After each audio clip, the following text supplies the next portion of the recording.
Bakit kaya ang tagal ng mga tricycle ngayon? Minsan hindi ka pa nakaabang, sunod-sunod naman silang dumadating. Sa wakas, may jeep na rin dumaan. Sabi Madi, ang bilis maubos ng bigas ko. Ito ang una kong binili sa listahan ko. Kaya bumili na ako ng 2 sakong tagti 25 kilos. Nakakalungkot nga dahil tumaas na naman sila. Kaya mag-a-adjust na naman tayo sa presyo ng bigas ko. Yes, Madi, gusto ko man ibigay ng mura kaso hindi talaga pwede, Madi, dahil tumataas din ang binibilan ko. Kumuha lang ako ng claiming sub para mamaya babalikan ko na lang. Dumiretso naman ako dito para sa mga tuyot suka. Balay ngayon, every 2 weeks na lang ako bumibili. Paunti-unti, as much as possible ay bumibili na ako ng per case. So nga lang pinipili ko lang yung mga binibili ko na per case. Bang hindi agad nasisira, Madi. Dahil nung nakaraan ay bumili ako ng isang kartong pansit canton. Naku, Madi, tumagas yung ibang mga sauce niya. Kaya siguro natagas yun dahil sa sobrang init ng panahon. Yes, Madi, kasagsagan kasi ng summer nung time na yun. At kukuha lang ako ng paborito kong sotang yun bang premium na pag niluluto mo ay nagsisilky siya. Kuha lang tayo ng isa para sa tindahan at isa naman para sa aming konsumo. Sa biscuits, tigda 2 packs per flavor naman tayo. Kadalasan kasi 4 to 6 months lang expiration nitong mga biscuits na to. Tigda 2 packs naman para sa chichirya. Pakulay lang naman ito sa tindahan, Madi. Taas na ang 3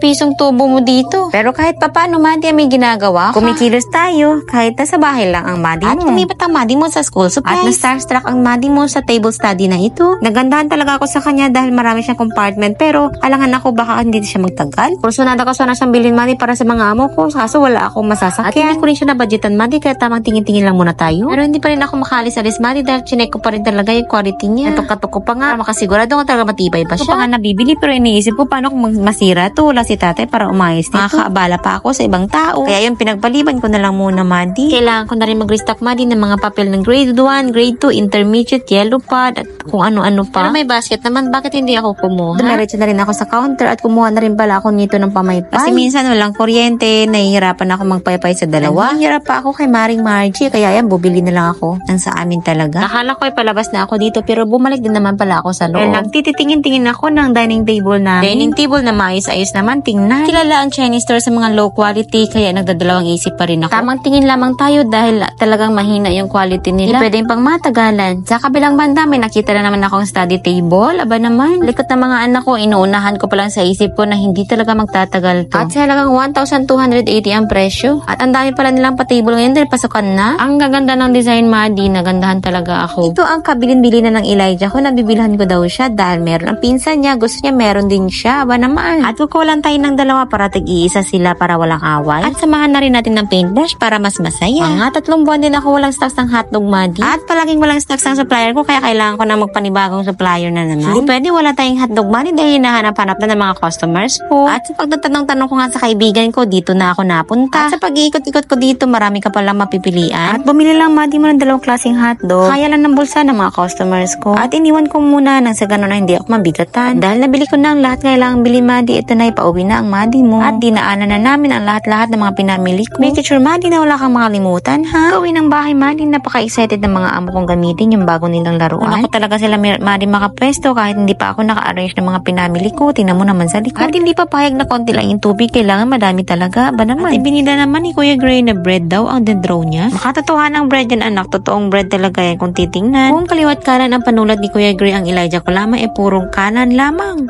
Kuya, oh. Ganito. Ganyan lang. Enough lang na mabasa siya. Kuya, Iglay, ganito makawa, kuya.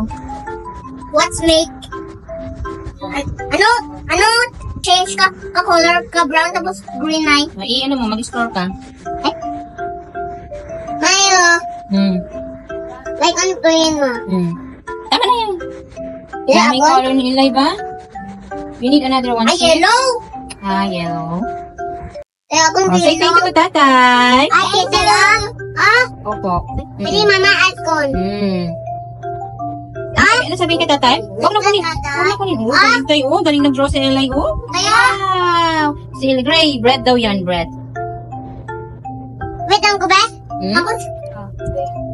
Pag nagkulay, kuya, hindi sa damit good. Hindi na. Sa paper lang. Kukuha tayo ulit ng paper. Huwag sa damit. Kukuha tayo na bago. Itapon na to. Itapon na. Kukuha tayo na bago. Huwag sa damit. Pag ganyan, di na ako magbili ng color sa inyo. Blue? Ang color dapat sa damit niya. Ay, sa ano yan? Sa papel. Di, coloran na ni Elijah. Hindi ako. Di ikaw? O, basta sa susunod, hindi sa damit, ha? Ang color dapat... Ano, gipinting niya ako na damit. It's okay. Sige na. Okay lang yan. Basta sa susunod hindi na pwede, ha? Kuha tayo ng isang paper dyan. Follow for more. See you